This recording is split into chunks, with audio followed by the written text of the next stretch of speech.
हाणे ज़िक्र कंदासीं इस्लामाबाद हाई कोर्ट गिलगित बल्तिस्तान जे अॻूणे चीफ जज बाबत बयान वारे केस में समूरियूं धुरियूं 26 नवंबर ते ज़ाती हैसियत में पेश थियण जी हिदायत कई आहे। चीफ जस्टिस अतर मिनल्ला रिमार्क्स में चयो आहे त गिलगित बल्तिस्तान जे अॻूणे चीफ जज राणा शमीम जो कसमनामो अदालती रिकॉर्ड जो हिस्सो न आहे। सबूत पेश कया विया त ज़िम्मेवारनि ख़िलाफ़ कार्रवाई कई वेंदी। इस्लामाबाद हाई कोर्ट जे चीफ जस्टिस अतर मिनल्ला रिमार्क्स में चयो आहे त गिलगित बल्तिस्तान जे अॻूणे चीफ जस्टिस राणा शमीम जो कसमनामो अदालती रिकॉर्ड जो हिस्सो न आहे। इस्लामाबाद हाई कोर्ट जे चीफ जस्टिस अतर मिनल्ला शरीफ खानदान के सज़ा बाबत गिलगित बल्तिस्तान जे अॻूणे चीफ जस्टिस जे बयान बाबत केस जी ॿुधणी कई।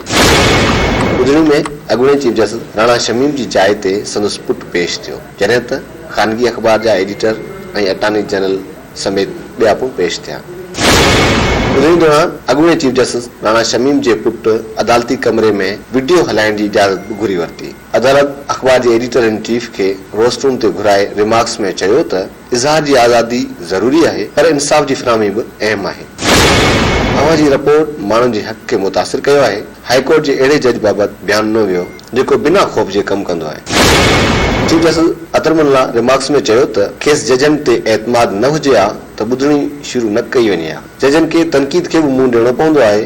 अवाम जो अदलिया ते एतमाद न हुजे त अलार्मिंग आहे। चीफ जस्टिस रिमार्क्स में चयो त अवां वॾे मीडिया हाउस ऐं अख़बार जा मालिक आहियो। कोई हलफ़नामो ॾींदो त तव्हां उनखे ईअं ई छापे छॾींदा। चीफ जस्टिस अतर मिनल्ला रिमार्क्स में चयो अहम उहिदो रखंदड़ शख़्स 3 वरनि बाद हल्फिया बयान कीअं ॾेई सघे थो। ज़ाहिरी तौर ते राणा शमीम सां ॻंढियल बयान कूड़ ते बदल या जाली आहे, पर इहो सॼो मामिलो संदसि अदालत में आहे। हू पंहिंजी अदालत बाबति जवाबदार आहे। चीफ जस्टिस अतर मिनल्ला साफ़ी अंसार अब्बासी खे मुखातिब थींदे चयो त अव्हांखे ख़बर आहे जंहिं बेंच केस जी ॿुधणी कई उहा कंहिं ठाही हुई। 6 जुलाई ते नवाज़ शरीफ़ ऐं मरियम नवाज़ खे सज़ा थी।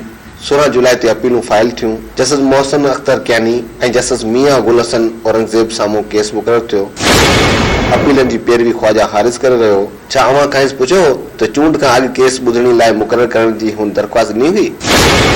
चीफ जस्टिस वधीक रिमार्क्स में चयो त ख्वाजा हारिस ॼाणे पियो त साॻी ॾींहुं सज़ा मुअतल थी न पई सघी। अदालत वेझी तारीख़ 31 जुलाई जी ॾिनी, छो त उन्हनि ॾींहंनि में मोकलूं हुयूं। अपीलनि ते ॿुधणी रोज़ाने जे बुनियाद ते थी, उनजो मिसाल बि नथो मिले। हाई कोर्ट जो को बि जज पंहिंजे घर या चैम्बर में अचण जी इजाज़त ॾे त हू ज़मियार आहे। नुक़सान थी चुको आहे। हाणे समूरियुनि धुरियुनि खे नोटिस मोकिलिया वेंदा।